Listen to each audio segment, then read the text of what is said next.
한 20일 전에 정부 그 조직법 개편안을 발표를 했죠. 네.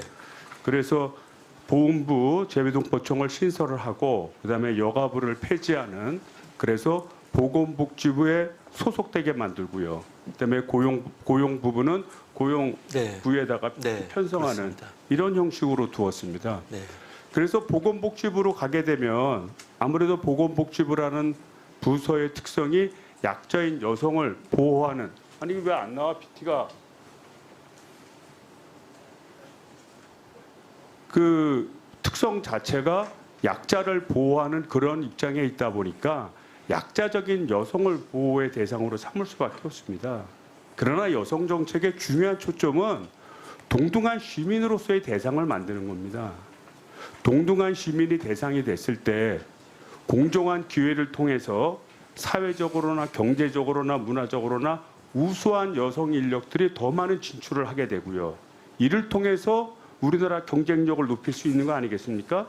네, 그렇습니다. 그런데 만약에 보건복지부로 소속이 되면 아무래도 무게중심이 보호 및 복지의 대상이 됨으로 해서 우리가 가야 되는 과제의 길에 역행이 되는 거 아닙니까?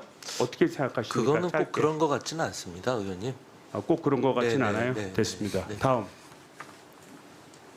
그래서 우리나라가 성격차가 얼마인지를 한번 외국에서 조사한 걸 한번 봤습니다. 그랬더니 세계 경제 포럼 성격차 지수를 보니까 153개국 중에 102위라고 합니다.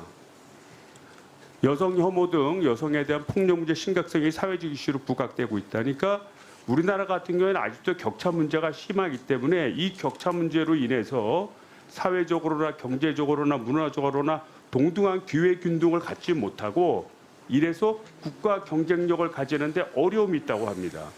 이거에 대해서 동의하십니까? 제가 조금 길게 말씀드렸는데 아니, 끝난 다음에 길게 말씀드리겠습니다. 나중에 말씀하시죠. 뭐 네네, 그러면 그러겠습니다. 동의하지 않으신 거죠? 자, 그 다음 페이지 볼까요? 네.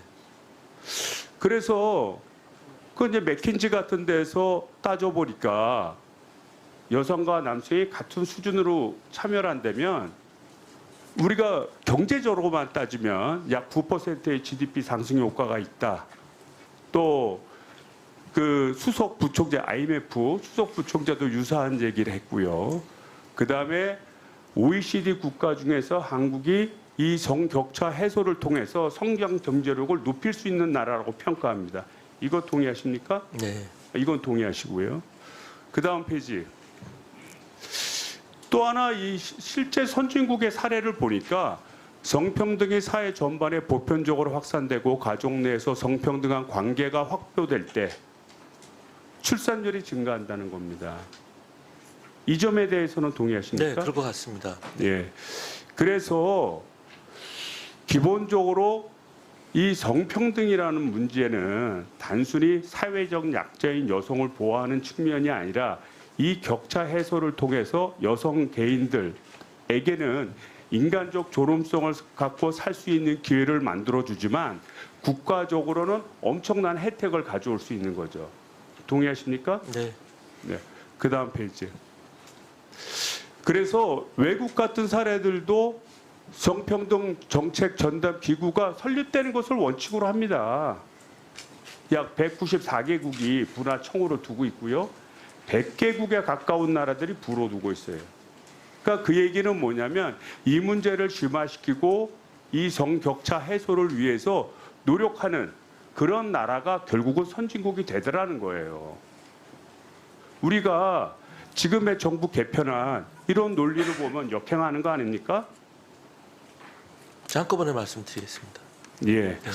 그래서 저는 이렇게 생각이 됩니다. 각자가 가지는 논리를 가지고 설명할 수는 있겠지만 이번 정부 개편안은 저는 개인적으로 반대하고요.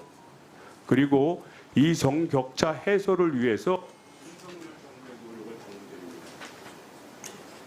예, 이승만 의원님 수고하셨습니다. 위원님, 제가 다음은- 답변을 좀 나중에 드린다고 말씀을 드렸었는데요. 네, 네네. 네네.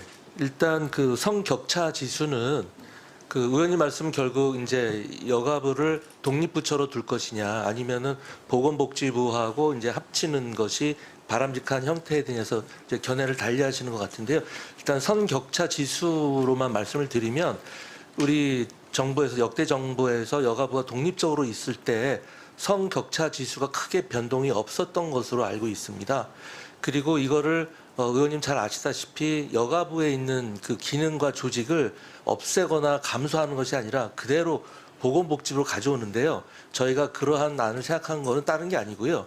여가부가 지금 총 인원이 한 270명 정도 됩니다. 그래서 하나의 부처로 두기는 굉장히 소부입니다. 그래서 이것을 조금 더 속된 말로 파워가 있는 보건복지부가 예산이라든지 인원이라든지 이런 게 더 크기 때문에 큰 조직에서 똑같은 역할을 하면은 조금 더 힘을 갖지 않겠느냐 이런 생각을 한 거고요. 마침 또 그 보건복지부에서 유사한 기능을 수행하고 있기 때문에 기존의 여가부가 하던 기능과 보건복지부 하던 기능의 유사 중복은 없애고 오히려 서로 시너지 될 수 있는 것들을 해서 보다 강력하게 추진하고자 하는 그런 취지에서 추진하게 된 것입니다. 제가 이제 말씀을 끊었는데 그렇게 생각하신다면 네. 독립된 부로 더 강화하십시오. 그러니까 지금 야당의 협조도 받고 네. 합리적으로 결론이 날 겁니다. 그 부처만이 너무 작다는 그런 말씀입니다. 예. 네. 네. 네.